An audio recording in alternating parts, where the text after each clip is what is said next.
Hello, welcome back. My name is Vasco the Gamer, and today I'm going to talk about seasonal depression. And basically, this time of the year when it's getting dark outside, except here because, well, it's still middle of the day right now, and I don't live in a part of the country where it it gets dark at around 4 or 5 in the afternoon, but it's not dark all the time. Although, if I actually were to just travel 10 minutes I would be in a place where they don't see the sun for about 4 months. And a lot of people seems to get what the common language called seasonal depression or winter depression because it's a number of reasons, but first and foremost, it's as far as I can recall, it's because if you have a positive vision on sunny weather and you don't get that for multiple months or most of the year, then that could have an effect on your mental health. At the same time, I do experience seasonal depression, but that often is around April.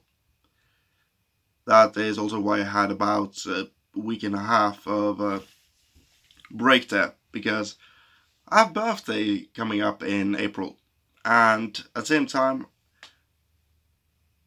I don't like my own birthday. I don't like to celebrate out loud. I don't like to be sung a song to. So for me, it's like it's any other day basically, and it really is because you are celebrating that you have lived another year on this planet. At the same time, it's not really that day, is it? You are you're really celebrating your birthday 9 months after, but it's a day of your birth, so fine. But still, I have never gotten that part where it's a good thing to just have at it. Just go out and drink almost everything you can and try and have a good time on that. I don't really have a good time with alcohol, so I skip that part. And most of the time, I just try and help. So I remember a few years back when I worked at a student pub. I was working on my birthday. I had a closing shift. I didn't tell anyone it was my birthday until some screw up happened, and someone told the entire pub, which was filled to the brim. And that wasn't a very good shift to have then. Because I try to be as little egocentrical as I can.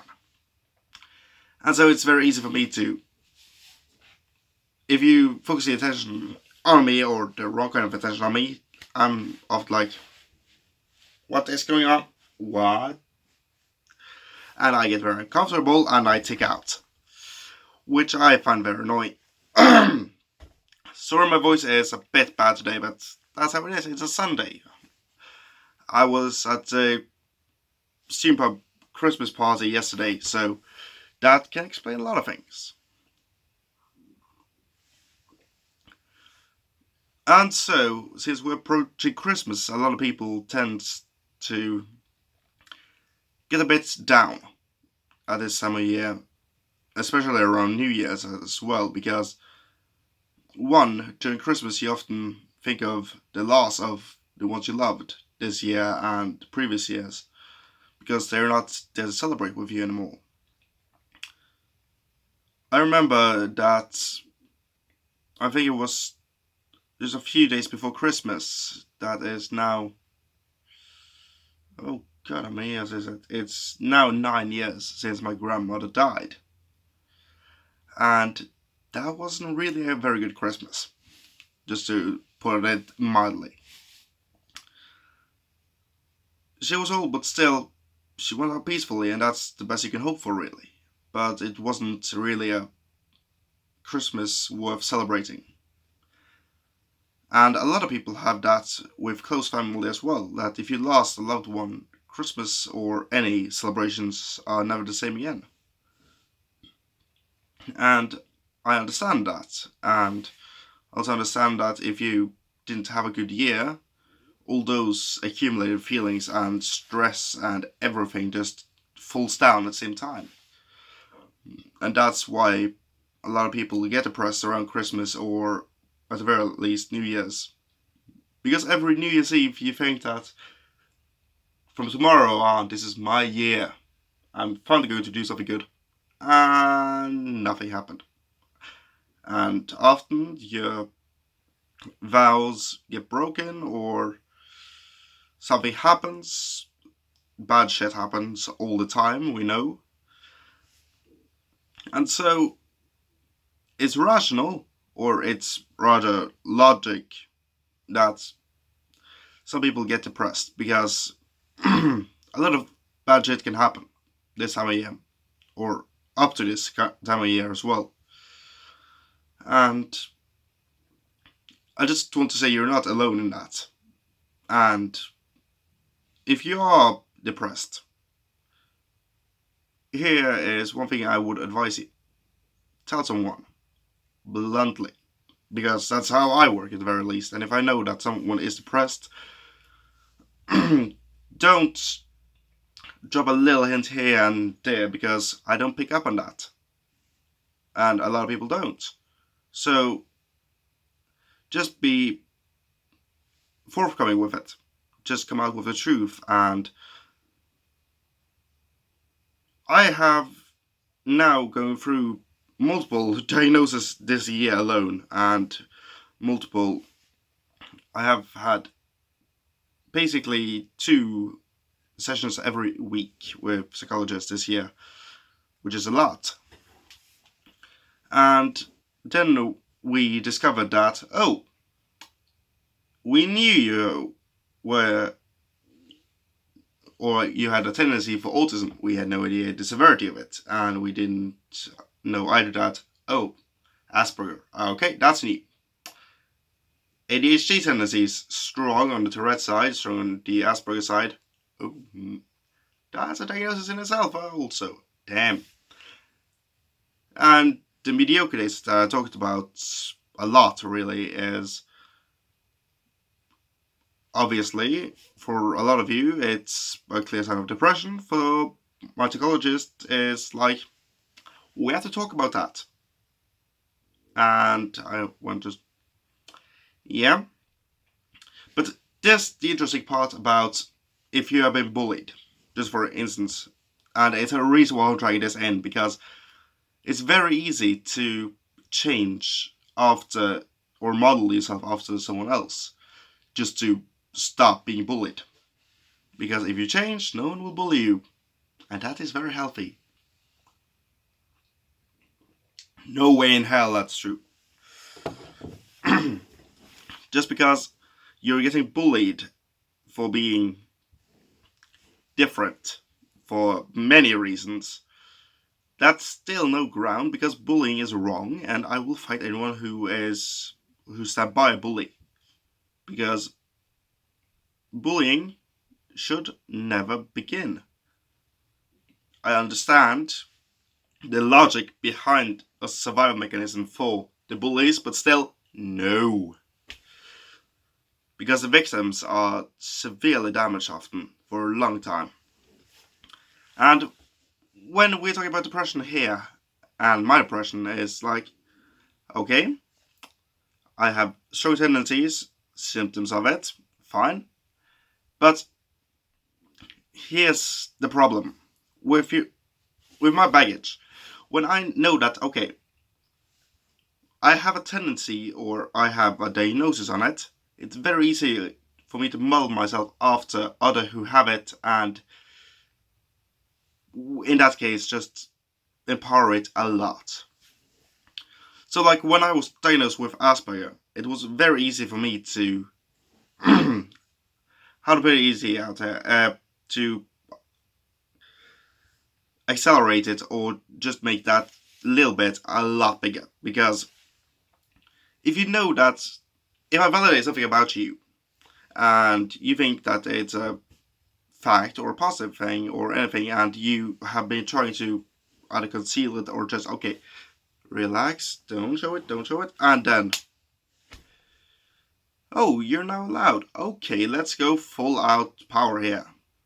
That was not a pleasant weekend, to say the very least, because if you When I had that bit validated, I went all out with it. I went from, okay, let's focus a bit on this to hyperfocus immediately.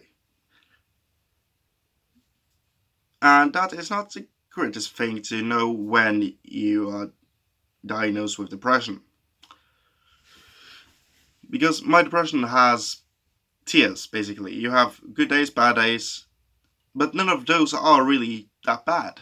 It's those where the depression really comes to the surface. It rises to the surface. And you don't have any real emotions that day or any needs. That's not a good day. And that is a problem because the symptom of, or one of the symptoms of depression and Asperger are the same. Emotions and needs are, how to put it, it's a problematic situation because you don't feel hungry, sleepy, tired, or any other of the normal needs. And you just realize after it has gone way beyond the point where you should eat that, huh, I'm tired, but I am not. I can still function. That's weird. And also, I just slept. It can't be that because I had coffee also, so I'm awake, but I'm very slow right now. When was the last time I ate? Ah, that's right. And so every need like that is you don't realize it's problematic until it's well reach a boiling point, which is not ideal at all. And that goes for every need, your social needs, your normal needs. If you have an addiction, that is going way up, and also you can just go straight away. Or like if you have something you need to do, you just like, what's the bloody point today? There's no point. There's no story. And that's to put it mildly. And I'm just considering myself a bit lucky at the same time that is not something I have to go through every day. That's some days, and some good days can turn into those days, but still, if it's triggerless and it's just random, that means that I can have a lot of good days ahead. It's the way I look at it, at the very least. But a lot of people experience that seasonal depression that we're coming to the end of the year, or at least our year. And it seems like it's important to talk about this at the very least. That is what I objectively mean. And so, if you have a sign of depression, well, I would just say normally relax because signs of depression are numerous and it's very easy to get confused with something else at the same time. Overdiagnosis is not that ideal at the same time, but when it comes to seasonal depression, if you think that you have depression or you feel like it or you see someone that you know immediately that they are depressed, my first go-to idea is, well, go and talk to them. Reach out. That might not help for a long time, but it can make their day. And that's why I was using the hashtag take care because that is part of what I want to do this month. I want us to not only take care of ourselves, but someone else as well. Because you don't need to have a responsibility over someone else, but help anyone else out this month. Take a coffee, help them out if you have some extra cash or you see that they're struggling. Try to help them in any way you can. And here's the important thing, because this is something I can preach about, but I have a big problem with it because of my baggage. You're not obligated to do it. It's not your responsibility. This is you wanting to help, but it's very easy for someone to either take advantage of or to use wrongly. And so I would say help when you can, but watch yourself first. And that's something I still haven't learned how to do because I know how it is in most situations to be the one that is in the back, the one without friends, the one without many contacts, the one wishing he could be in the circle, but he enjoys it from a distance because he doesn't know how to act in that situation. And he is not even wanted in that situation. And so, just just a quick reminder, Christmas is in 22, 23 days now. And so I would say to you, go out there, get your presents if you're going to buy some. And most of all, keep up the good work. You have had a decent year so far, I would say, at the very least. And think about it this way. If you had a bad year, it's coming to an end. If you had a good year, well, keep it up. And let's see how good we can make this year. And if it's anything you want to tell me, well, tell me in the comments or on my Twitter. And I will respond. Anyway, that's for me. Goodbye.